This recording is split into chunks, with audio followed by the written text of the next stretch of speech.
So these are the risk factor for preeclampsia. First one is first exposure to chorionic villi. The individual risk factor can include a primary gravida patient who is exposed for the first time to chorionic villi. New paternity means pregnancy with a new partner, long interpregnancy interval of more than 10 years, IVF pregnancy, ICSI conceived or oocyte donor. So these are the risk factors for preeclampsia. Second is excessive exposure to chorionic villi or paternal genes. So in what condition there is excessive exposure to chorionic villi? It includes a twin pregnancy, an Rh negative pregnancy, and a molar pregnancy in which there is more exposure to the paternal genes. And in molar pregnancy, PIH is seen before 20 weeks, known as early onset preeclampsia. Now there are certain conditions that leads to placental thrombosis. This includes APLA, that is antiphospholipid syndrome, SLE, systemic lupus erythematosus, protein C, protein S deficiency, which are the anticoagulants, and factor 5 Leiden mutation, hyperhomocystinemia. Now there are certain genetic factors like if there is previous history of preeclampsia in the patient, or if there is family history of preeclampsia also. Obesity, extremes of age like age less than 18 years or age more than 35 years. According to NICE guidelines, females with age more than 40 years, it has increased risk of preeclampsia. And hypocalcemia. So these are the environmental risk factor for preeclampsia. Pre-existing conditions like diabetes with vasculopathy, CKD like chronic kidney disease, and chronic hypertension. The high risk factor, this could be remembered as all hypertensive mothers can die. So A for APLA, HT for history of hypertension, either chronic hypertension, previous history of preeclampsia, multi-fetal pregnancy, chronic kidney disease, and diabetes. In these patients with high risk factors, we start aspirin. Now what are the moderate risk factors? All those risk factors that comes under moderate risk factors are that comes under moderate risk factors, excluding high risk factors, are included. ACOG guidelines, according to ACOG guidelines, multifetal pregnancy can come under high risk, and NICE guidelines characterizes multifetal pregnancy as a moderate risk factor. Now coming to prevention of preeclampsia, there are general advices. There are certain things which have a proven role in the prevention of preeclampsia, possible or potential role, and no role.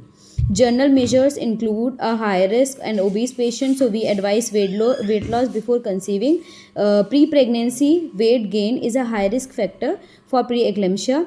Antenatal period regular BP monitoring should be done. Increase in BP, urine dipstick test should be done. Regular physical exercise during pregnancy decreases the chances of preeclampsia, and bed rest may act as a risk factor for preeclampsia. So bed rest of 4 to 6 hours per day, two studies showed in chances of PIH decrease, not increase, not substantiated by further study. This measure is not included in the prevention of preeclampsia. So the general measure are weight loss, BP monitoring, exercise, etc. Now aspirin is having a proven role in the prevention of preeclampsia, and it is the only drug with proven role in preventing preeclampsia. So ACOG, NICE, as well as USTF recommends aspirin to be started, and the mechanism of action is this reduces thromboxane A2 levels without affecting prostacyclin synthesis in the platelets. The recommended dose according to ACOG is a low dose aspirin in a dose of 81 milligrams per day, while NICE guidelines recommend 75 to 150 milligram per day, and this slight increase in dose is associated with better results. Now what is the time at which we have to prescribe aspirin? So it should be started before 12 weeks, and preferably before 16 weeks. So we can start it at or before 12 weeks, and effective if started before 16 weeks, and we have to stop it after 36 weeks of pregnancy. We have to give a night dose, bedtime dose is given in a dose of 75 to 150 milligrams per day.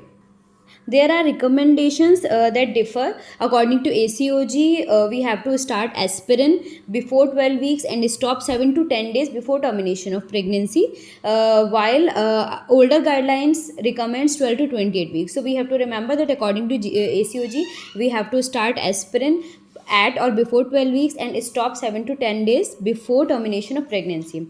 While in other guidelines, we have to terminate aspirin by 36 weeks of pregnancy, and NICE guidelines also recommends to start aspirin at 12 weeks and continue till birth of the baby.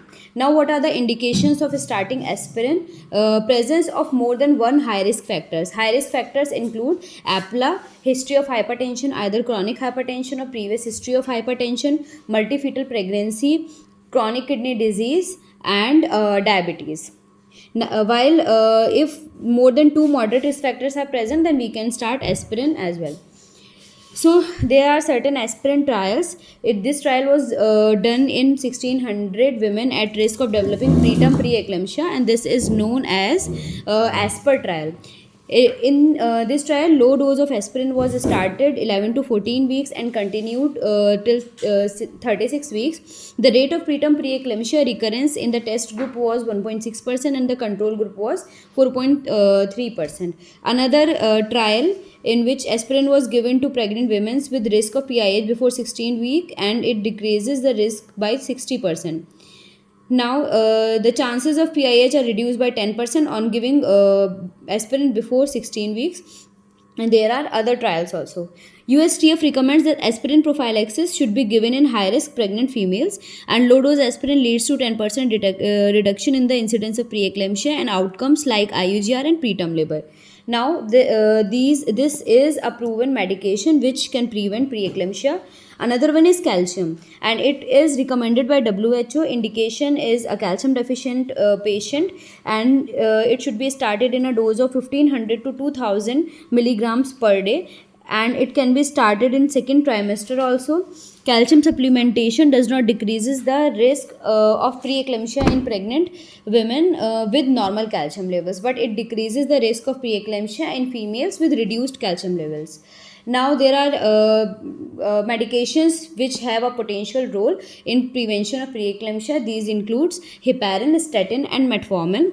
Now, coming to heparin, low molecular weight heparin, that is enoxaparin, can be tried. Preeclampsia is characterized by vasospasm, endothelial dysfunction, inflammation, activation of platelets leading to thrombosis, and this low molecular weight heparin, means enoxaparin, can prevent thrombosis. It is mainly used in patients with APLA. They are treated with aspirin and heparin both, and both of them reduces the risk of thrombosis and hence in turn reduces preeclampsia.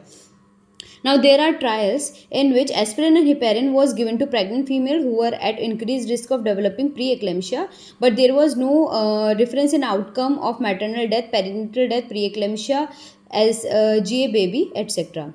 Now, statins. Statins stimulate heme oxygenase expression, decreases SFLT. What is SFLT? It is an anti-angiogenic protein, but it is increased in patients with preeclampsia. So if statins are given, it will reduce the amount of SFLT1 and hence reduce preeclampsia. Early animal studies suggested that statins can prevent preeclampsia, but it is contraindicated in pregnancy because it can cause certain congenital malformations in the baby.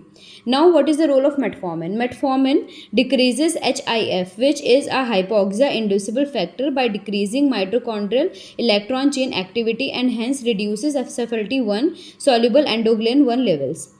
Metformin can be given in diabetic females throughout pregnancy, and it decreases the risk of preeclampsia and also used to treat diabetes in pregnant women, while other clinical studies are lacking. Now, there are things which have no role in preventing preeclampsia, which is absolute bed rest. Salt restriction in pregnancy does not lead to reduction in preeclampsia levels. Antioxidants like vitamin C, vitamin D, and vitamin E, omega-3 fatty acids, which is present in fish oil, and nitric oxide donors have no role in prevention of preeclampsia. Progesterone also, which is a smooth muscle relaxant, is thought to be associated with reduction in preeclampsia risk, but it does not reduce the risk of preeclampsia. High dose of folic acid also. Now, there are certain predictors of preeclampsia. These tests are not done routinely. They are under trial. First one is angiogenic and anti-angiogenic factor imbalance test.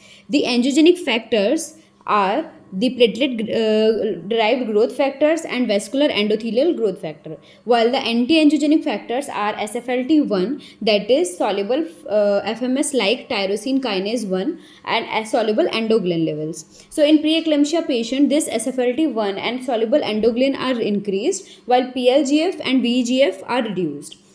Now we can individually calculate the levels. So if placental growth factor, that is PLGF, is more than 100 picogram per ml, then it is normal. Abnormal levels are less than 100, and if the levels are less than 12, then it can indicate the possibility of severe preeclampsia in the patient.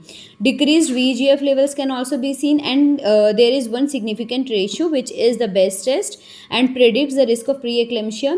This is SFLT1 to PLGF ratio. So SFLT1 is increased in pregnancy while PLGF is reduced. So this ratio will increase in preeclampsia. This test can be done from 20 weeks to 34 weeks 6 days of pregnancy according to NICE guidelines, and it helps in differentiating preeclampsia and conditions that mimic preeclampsia like chronic hypertension, CKD, SLA, and immune thrombocytopenia. Currently, there is less evidence to prove the role of this test clinically, and the sensitivity of this test is 66% while the specificity is 83%. Now, so the SFLT1 PLGF ratio, if less than 35, then PIH is unlikely. 38 to 85 means there is intermediate risk, or if more than 80, then there is high risk of preeclampsia. There is one another protein associated, that is PAPE, which is increased, there is increased risk of preeclampsia. Cell-free fetal DNA and PAPE can also be measured, and they are increased in preeclampsia. These two proteins are released by the placenta into the maternal circulation, and in preeclampsia there is accelerated apoptosis of the cytoplast which releases cell-free fetal DNA into maternal circulation. Similarly, there is increased release of PAPE, which is pregnancy associated plasma protein A, into the maternal circulation. Now we can also do uterine artery Doppler, which is normal in cases of a normal patient, and uterine artery Doppler shows a diastolic notch. If this notch disappears when the resistance of spiral artery is reducing by 22 to 24 weeks of pregnancy. So this notch disappears by 22 to 24 weeks of pregnancy in a normal patient. But if this notch is persistent, means this is persisting even after 24 weeks of gestation, then patient is at increased risk of preeclampsia and IUGR. Increased resistance in spiral arteries, then risk of preeclampsia and IUGR is more. So if the resistance is increased in spiral artery, there is decrease in diastolic blood flow, and the blood flow to the fetus as well as the placenta is reduced. This leads to increase in resistivity index and the pulsatility index also. Now there are certain factors which can predict uterine artery Doppler, like abnormal uterine artery Doppler, like presence of a diastolic notch, high resistivity index, high pulsatility index, and high SDO ratio. So these findings are more predictive of fetal growth restriction than preeclampsia. We can also do nuchal translucency scan at 11 to 13 weeks 6 days of gestation, and if there is increased resistivity and pulsatility index, then it can indicate the early onset of preeclampsia. Ophthalmic artery Doppler can also be done, which also predicts preeclampsia if the diastolic peak velocity is more than 23.3 centimeters per second.